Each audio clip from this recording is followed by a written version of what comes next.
कलियुगको यो जिन्दगीमा के थोक भोगेर के थोक नभोगेर के थोक गरेर के थोक नगरेर कति फरक फरक बाटो हिँडेर पनि आखिरमा सबैजना एकै ठाउँ भेटियौँ।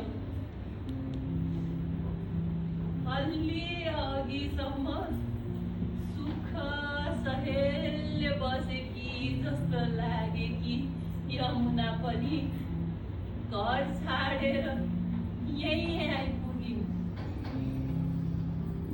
पवित्रालाई पनि यही भेटे।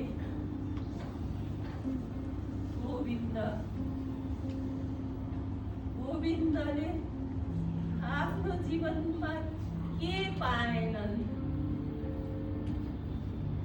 दुईटी श्रीमती, एउटी पारम्परिक अनि अर्की आधुनिक। धन सम्पत्ति मान सम्मान सबै थोक पाएर पनि गोविन्द अहिले एक्ला भएका छन्। सबैको माया पाएर पनि गोविन्द एक्ला भए। कसैकी माया नपाएकी म सधैँ एक्ली। यी गोविन्द भन्दा त मेरा मनका गोविन्द नै धेरै जाति। कम से कम यो गोविन्द मैसँगै हुर्के, मैसँगै बढे।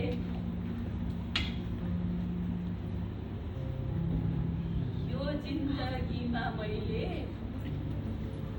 भगवानको जति नाम कसैको जपिन, तर अहिले आएर लन्छ भगवानले भने मेरो नाम कहिले लिएनन्। एक बारको जुनीमा भगवानको नाम जप्दै श्रृङ्गारविहीन, सृष्टिविहीन र निसार भएर बाँचे। यो भगवानको साथ पाउने मान्छे त सधैँ